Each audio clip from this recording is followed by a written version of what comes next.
Welcome to the Tradies in Business podcast with your hosts Warwick Bidwell and Nicole Cox. Divert your phone and grab a brew as Waz and Nick unpack tips, tales, secrets and stuff-ups from guests both inside and outside your trade, helping educate and inspire you to break the cycle of gut-busting and money stress and create a true trade business. So joining us today is a man who's going to talk to us about, well, pay-per-click advertising, whatever the heck that is.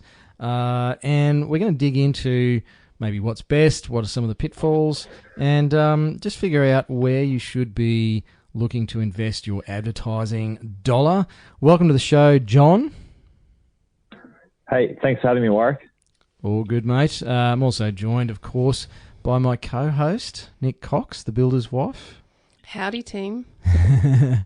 So, John, give our listeners a bit of an intro, mate. Who are you, what do you do, and what are you doing here? Yeah, so I run a sort of boutique digital marketing agency out of Melbourne.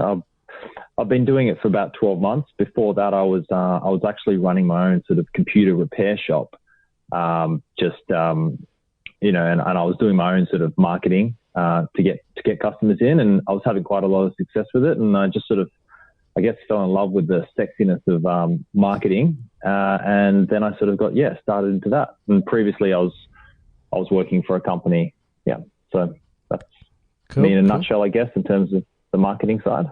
I love that you think marketing is sexy, mate. I think there's a lot of listeners that would be thinking marketing is an absolute pain in the ass, but.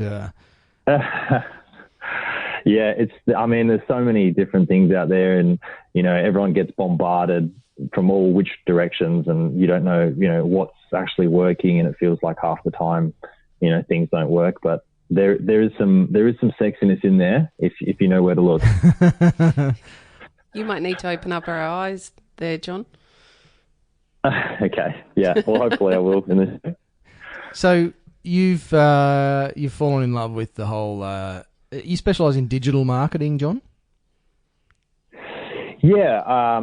So everything. Yeah. Basically, driving sort of potential customers' website traffic to people's websites, and then once people land on your web page, they will see your phone number or an email, and they'll send the business owner give you a call or send you an email, and basically just driving sort of sales through the internet, which is a huge thing these days, as I'm sure a lot of your listeners would be aware of.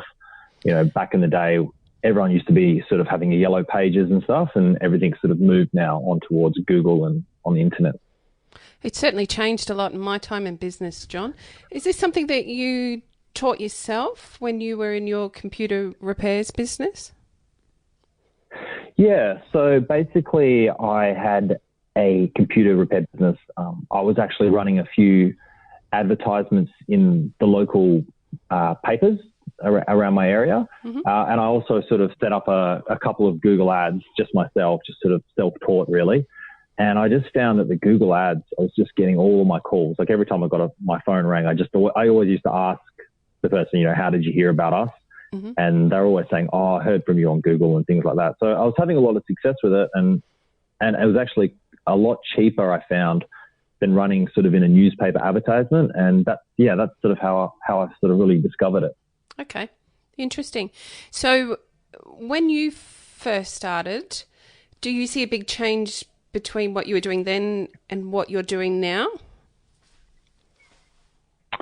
No, I mean, all the time you can hear about, the latest and greatest new trends and new marketing tactics and, what's working and things that are dead. But I actually find that sort of, there's a few, if you just keep it simple, follow a few, specific tricks and tactics, you can get some really good results. I mean, with the Google ads, for example, setting up a Google ad it's very easy to do. It doesn't take much. Like anybody can set it up.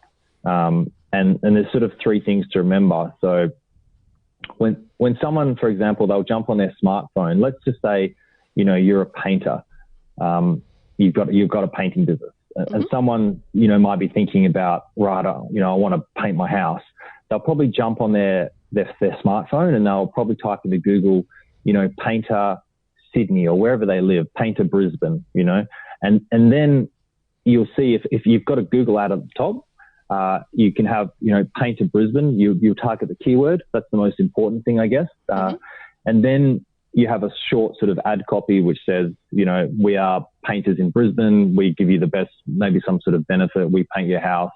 We're offering a special summer sale.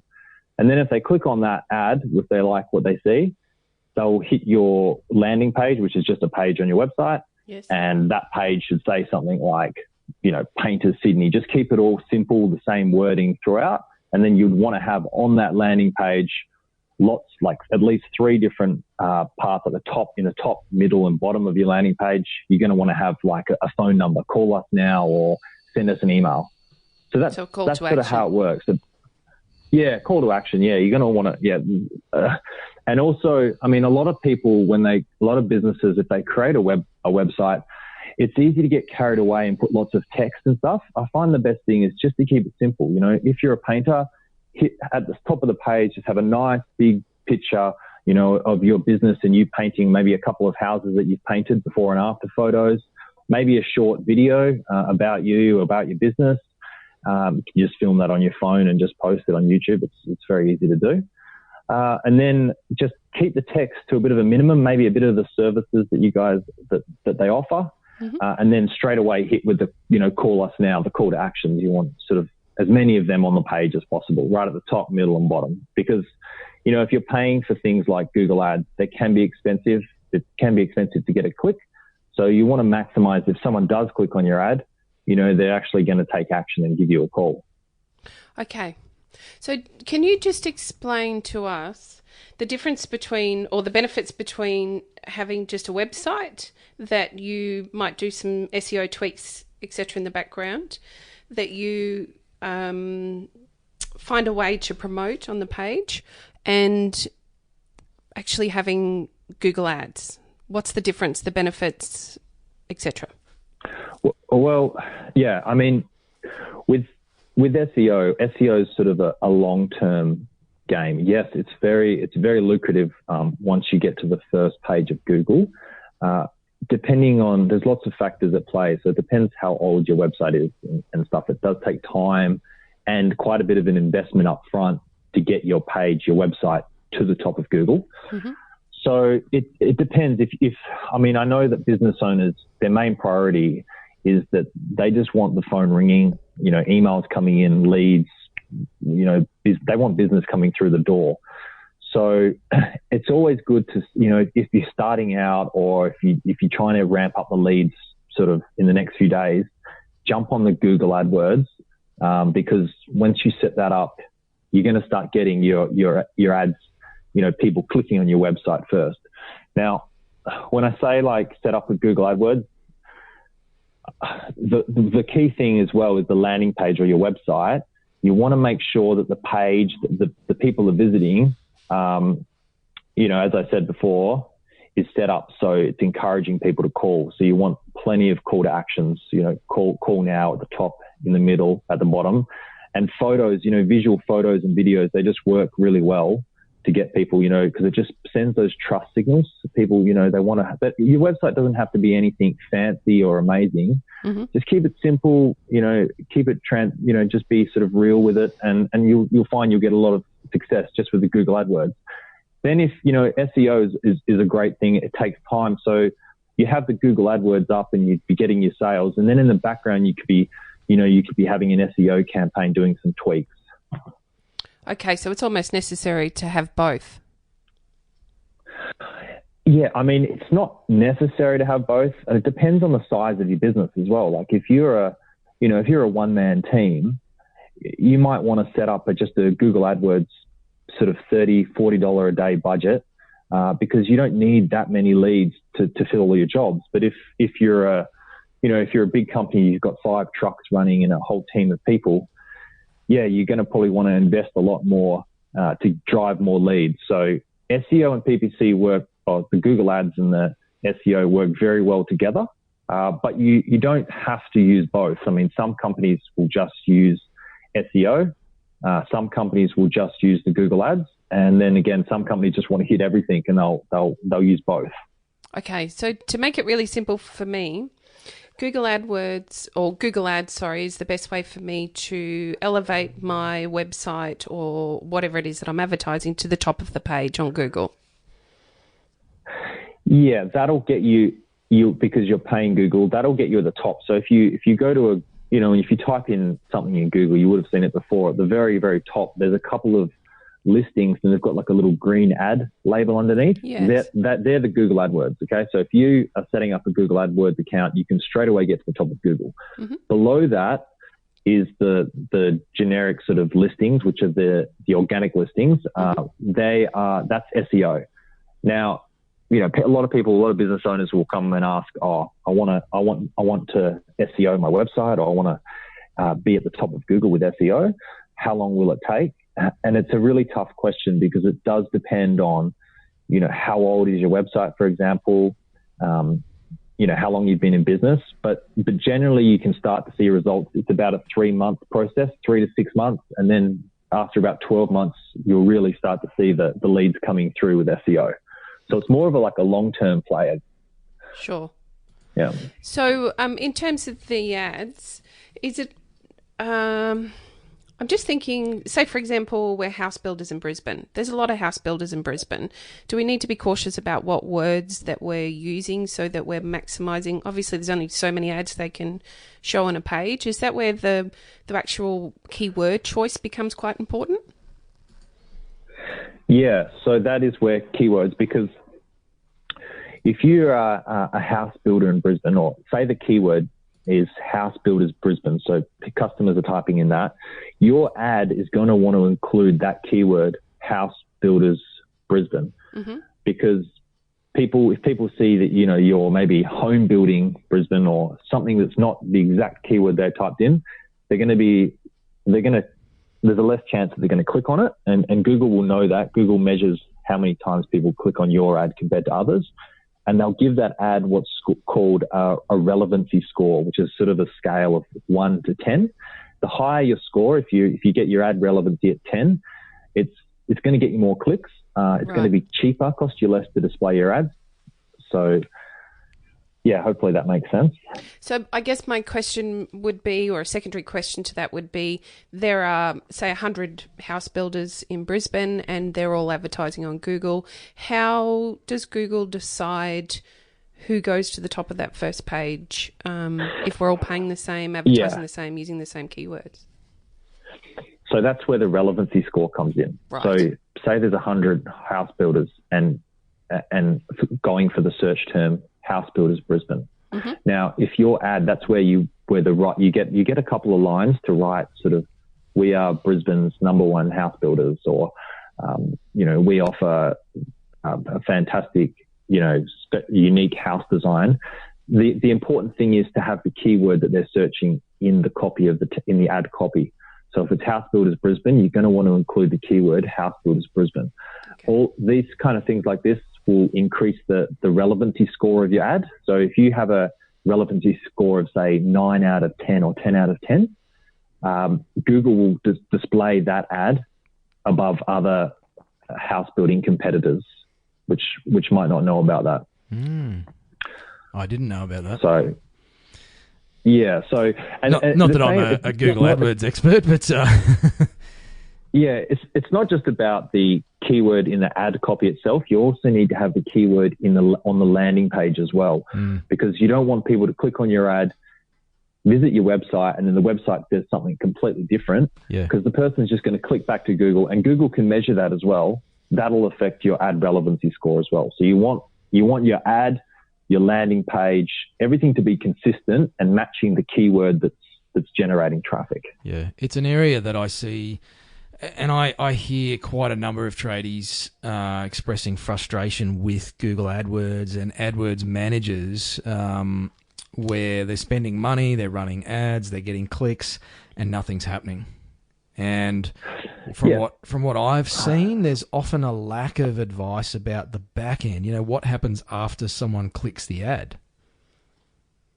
Yeah, well, if that's happening, if you're running a Google AdWords campaign and your AdWords manager or if you're running your campaign yourself and you're seeing the stats and you're seeing that you're getting plenty of clicks but you're not getting any calls, or the ads are very expensive, you're paying a ton of money for a few clicks. That's where you need to really have a look at what's the web page, the landing page that these visitors are hitting. Is the landing page, do you have the keywords clearly showing on the landing page? Is your landing page full of text, or is it just a nice couple of big photos, plenty of call to actions and the keywords? So if it's House Builders Brisbane, you'll have the keyword House Builders Brisbane in your Google ad, and you'll also have the keyword House Builders Brisbane at the very top, sort of the main heading. It'll be House Builders Brisbane, your number one house building provider, or just as long as you've got the keyword consistent. So that's a fundamental thing. So why wouldn't we go and use Facebook? I mean, we're told that it's massive, although it's getting more expensive. Define expensive, but Facebook ads are probably cheaper to run. You can target, you can do all sorts of cool stuff. Is Google AdWords still relevant, John, or how do we decide which one we should be doing? Yeah, well, Facebook and Google, they have the same sort of system where you pay for every time someone clicks on your ad. Mm-hmm. Facebook is great. Facebook ads are really great if you're sort of you're trying to make people aware of your brand. It has some fantastic targeting features on it, so you can target people. Based if they're in a relationship, or exactly, if they live in a certain postcode, or you can target people because Facebook has so much information about us. It can also, how much money you earn a year, what your salary is. So you can target people that only earn sort of 80,000 plus a year.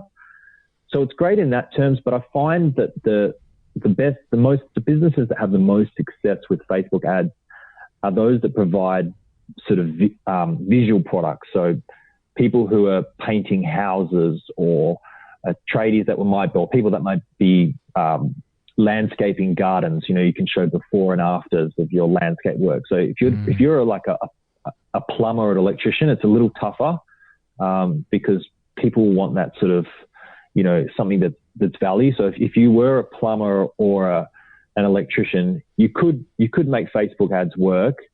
But you'd have to be a bit more creative in how you advertise. Things like, if you're an electrician, you could maybe create a brief article, or advertise how you can save 2 to 2.5 times of your power bill. So if you're showing some sort of value on Facebook, you can get people there. But that's why a lot of people stick with the Google AdWords, because a customer, a potential customer, if they're on Facebook, people are on Facebook for social reasons. They're there to catch up with their friends, just browsing. They're not looking for a service. Like if someone busts, if a pipe breaks in their house, they're going to go onto Google straight away and type in emergency plumber. They're not going to go on Facebook and type emergency plumber. So there's a little bit of a different tactic. That's why the Google AdWords is more expensive, but you get that sort of direct call, while Facebook is sort of more that awareness. It's cheaper to run the Facebook, and I definitely recommend, depending on the business, it's worth a shot because it can work well for a lot of businesses. Just comes down to, how you set up your ad. You need to have nice photos, a video of your business. Before and after photos work really great. So if you are painting a house or landscaping a garden, before and after, and then targeting the right people. So Facebook, you could maybe target people that have just moved into a new home and are homeowners. That could work for you. There's lots of factors at play and lots of testing that would be done before you ramp up and find something that works. Yeah, absolutely. So, John, I'm curious, mate, what's your experience with the quality of the leads coming from those different platforms? Google AdWords, it's like, their toilet's blocked and they need it fixed. Or they really need someone to come out and fix the burned out switchboard, versus those coming via Facebook. Have you noticed any difference in the quality of leads and the relevancy in terms of, everyone wants those good clients that are willing to pay for quality and service and all those sorts of things. I probably hear, again, a bit of negative feedback about AdWords in that regard, that it doesn't necessarily attract those better clients. Would you hear that with the Google AdWords or more with the Facebook? Yeah, Google AdWords. So, tradies tending to get more price-focused inquiries and finding it, probably a little frustrating, I guess, where it's like, people, they're ringing or they're emailing, but it's like, and I'm getting 2 other quotes and you're too dear, so I'll go with someone else. What's been your experience with that, John? Yeah, well, I mean, every business, even myself, like when I'm, my business, my ideal customer are business owners, and everybody is looking to, for, the best price. But one thing that is true, definitely true when it comes to sort of selling, if you're selling as a tradie or anything, is people, they might come across as, oh, look, you're too expensive. But that's where you really need to get your landing page on point, your website, where you're actually showing, what's the value that you're providing. So it's a little tough if it's, a busted pipe or something in terms of, how do you compete with, say, your competitor down the road who's offering half the price? I would just, from my experience when I was running the computer repair business, you do get a lot of people that are just calling and not necessarily are willing to pay the price. But if you can get the right amount of clicks just coming through, like a sheer number of clicks, you will get the decent clients. Yeah. In terms of the Facebook advertising, you can target people with high incomes, but that's not necessarily means that they're willing to pay more. Just if you can show it's a tough one to answer, really.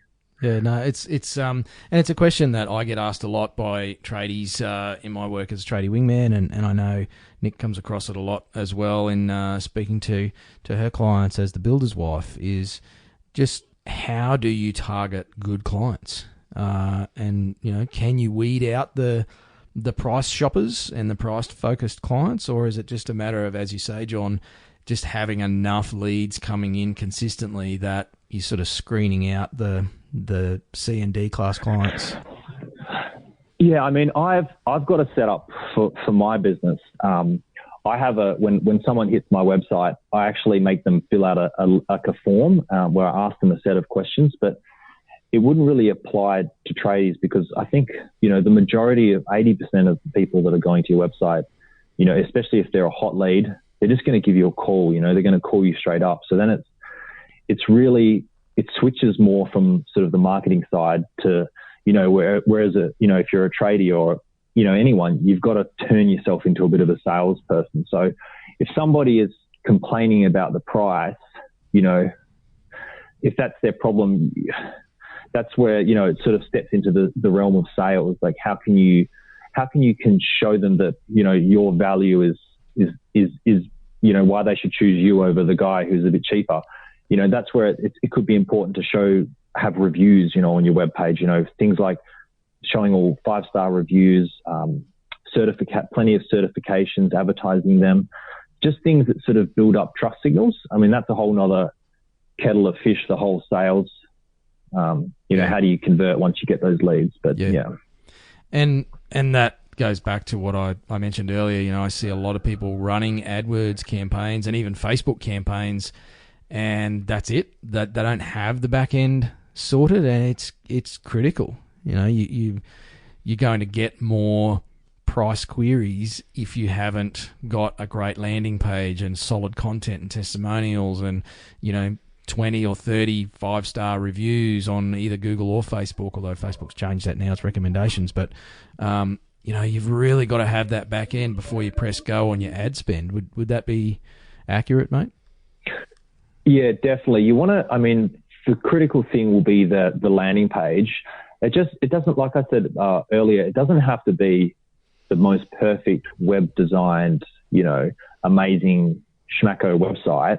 What's important is that it just has some nice photos of your business. Maybe, it's a photo of the truck and just some photos of some before and after work, a few testimonials on your site, maybe a short video just talking about, your services and why they're so great. Those things can help sort of when someone, lands on your website, they just want to quickly have a look and just see what you're about. And if you look like a legitimate good company, you'll attract some good customers. If your website's just sort of slapped together and looks like it's sort of, put together in a lazy sort of way, yeah, you might get a few of those sort of higher quality clients that are just looking, this person's website, I'll just go back and look at someone else's. So it's sort of the image you're trying to portray, and, to help you, if you project a successful running professional company, even if you're a one-man operation or you've got a team of 5, if you project that, successful image and that clean, organized, you'll attract some quality customers. Yeah, good points. John, this just feels a lot like another thing that tradies need to think about, worry about, do. They don't have time. They're busy running their businesses and doing everything else that they need to do. So can you give us a few pointers on how we find the right people to help us do this for us? Yeah, I mean, marketing is there's a lot involved, and you're right. When you're a business owner, if you're a tradie or any sort of business, your time's devoted to doing what you do best, and that's running your business and providing a fantastic service to your customers. And in the murky world of marketing, there are a lot of, who do you trust, what to believe. You don't have time to do it yourself. I would say in terms of like, if you're just wanting to put a landing page together, you can best to just sort of, if you find a marketer online or go into web design, just have a look at the work that they're doing. And to be honest, like for a good quality, like a landing page to be cleaned up, I think you could get one easily well done for between $600 to any more than $1,000. I don't think you could find a good landing page. It's a tough one to know, but the best way is just to have a look at their sort of previous work that they've done. Just ask, what websites have you done in the past? Have a look at their website. Is their website, is quality? And you just have to, go with it based on that, I guess. Yeah. And sorry, Nick, a good one that I guess, I don't think a lot of people do this, and I've been listening to a bit of Russell Brunson and a few other, big digital marketers talking about actually, go look at your competitors as well and either buy their product and see what their whole process is like, or, in the case of a tradie, maybe, click on their ad and then submit an inquiry, or get your brother-in-law or someone to do it, and just see what their process is like. If there's someone out there that you think is crushing it in your industry, whether it's plumbing or mechanical or whatever, go through their process and have a look at what the winners are doing. Yeah, 100% agree with you on that one. Like, you shouldn't be trying to reinvent the wheel here. See who is crushing it, or there'll be a few of your competitors that they'll be like, wow, these guys are great. Exactly. Find out their process, and you can copy it. Don't just change it slightly, but yeah, basically just copy exactly what they're doing. Don't try to reinvent the wheel. Like, copy what's working, and chances are it's going to work for you too. Yeah, cool.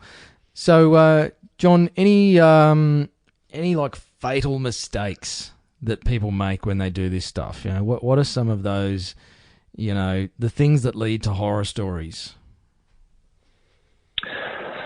Well, yeah, with the Google ads, I mean, Google, you have to remember, Google is a business. It makes something like 95 or 97% of the billions of dollars that it makes. It's making it through the Google ads. So Google's number one objective is to get your money off you as fast as possible. So most people, they jump on, they start running a few Google ads, and they find very quickly how much money you can lose in a matter of days. And that comes down to, there's a thing in Google AdWords called negative keywords, which is probably more important than the keywords you're targeting. So Google will try to display your ad as much as possible. And let's say you're a painter, right? And the keyword that you're a painter in Brisbane. Let's say the keyword that you want to target is Painters Brisbane, because someone's typing that into Google, Painters Brisbane, they're looking for a painter. So Google will also try to show your ad to people who are looking for paintbrushes or paint sets. These are people who are looking to paint classes, and people do click on all kinds of crazy ads. So it's important that you check those. You're checking in the back end sort of what keywords is Google trying to display your ad for, and then you add them to what's called a negative keyword list.